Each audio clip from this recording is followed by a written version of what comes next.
Hello, Facebook friends. It's Carla, your online doctor, with today's Live in 5. Today is Thursday. Wow, it's August 1st. It is 5:05 p.m.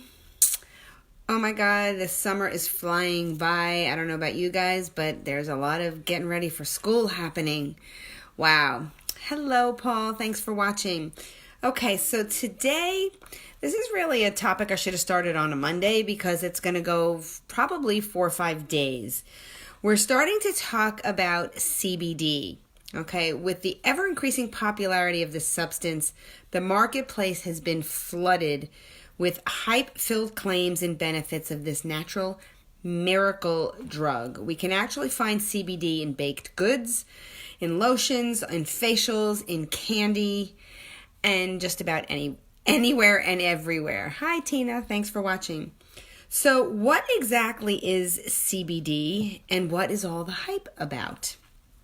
So CBD stands for cannabidiol.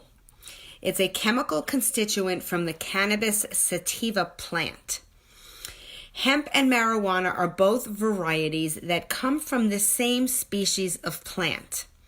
Okay, so understand that. It is the same plant species that makes hemp and marijuana.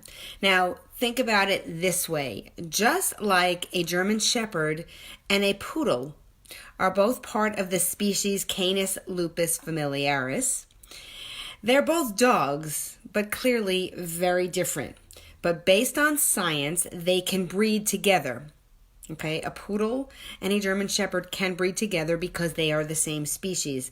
The same is true of hemp and marijuana. They can breed or cross-pollinate, as it would be with plants. So they are considered the same species. Okay, but they have very different and distinct properties. Hello, Susan. Hello, Simone. Okay, so let's continue. CBD is the second most abundant cannabinoid on or in the cannabis plant next to tetrahydrocannabinol. That's THC. Okay, so the two most common in the cannabis sativa plant, the two most common cannabinoids are THC and CBD. So what is a cannabinoid? It is a compound that interacts with a part of our body which is existing already. It's called the endocannabinoid system. Okay, it's basically these substances interact via specific receptor sites.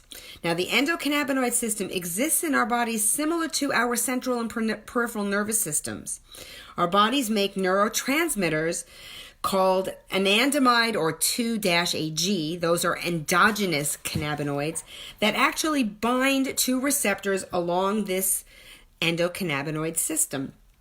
Similar to how endorphins may bind to the central nervous system or serotonin may bind to the peripheral or central nervous system, these are naturally occurring things that make our bodies work the way they are supposed to work. Now, CBD and THC are naturally occurring substances that bind to this similarly to how opium, which is a naturally occurring substance, binds to a central nervous system receptor and creates a response. So CBD and THC are phytocannabinoids, meaning they come from plants, where anandamide, which is an endogenous one, comes from the body. Okay, same thing like endorphins, serotonin, bind to certain receptors. And then you have things like opium, which is a phyto equivalent that would bind to those receptors. I hope that's making sense and differentiating between the two. Now, the receptors for the endocannabinoid system exist in the peripheral nervous system and the central nervous system, but are distinct and separate and are called CB1 and CB2. Now, the way cannabinoids like CBD and THC affect our bodies depend largely upon the way they interact with those two specific receptors. Okay, so THC is more bound to CB1 and CBD is more bound to the peripherally existing CB2 receptors. We're going to get into that a little bit more. So by law, The Agricultural Act of 2018 states that hemp-derived CBD has to meet the requirement of having less than 0.3% THC to be legal in all 50 states in the United States. However, marijuana-derived CBD oil remains restricted in many states. So if you live in a state where it's not restricted, you will be able to buy either one. But if you live in a state where THC or marijuana-derived CBD is restricted, it is considered illegal. Now, the CBD I use is hemp-derived, so it is the safest, and I'm going to discuss more about that tomorrow and next week. Now, marijuana may contain as much as 30% THC, and the marijuana-derived CBD contains anywhere between the 0.3% and 30%, depending on the manufacturer.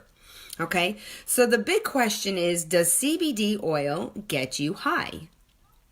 And the answer really is no, because it comes back to those receptors, the CB1 and CB2. THC fits into receptors in the brain, the CB1 receptors, which produce those psychoactive effects, or those euphoric effects that people experience when they smoke marijuana and get high.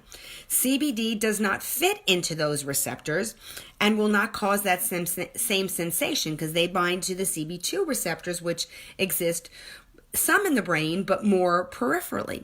Okay, so we're going to talk more over the coming days about drug testing for CBD or THC. We're going to talk more about differences between hemp and marijuana. We're going to talk, I'm looking at my notes, we're going to talk more about what a full spectrum product is, what a broad spectrum product is, what a CBD isolate is. We're going to talk about dosing. We're going to talk about safety. We're going to talk about all kinds of things, because this particular product, CBD, this phytocannabinoid, has a ton of uses and a ton of benefits for a lot of people when purchased from the right company and used the right way. So stay tuned, because I'm going to talk more about it tomorrow, Monday, and at least Tuesday. That's what I have notes already prepared for. It may even go into Wednesday. So I hope this made sense. If you have any questions, go back and listen to it again. And if you still have questions, put them in the comments or send me a message. I'd be happy to answer them. So I hope you guys are having an awesome day, and I will see you again tomorrow for another Live in 5.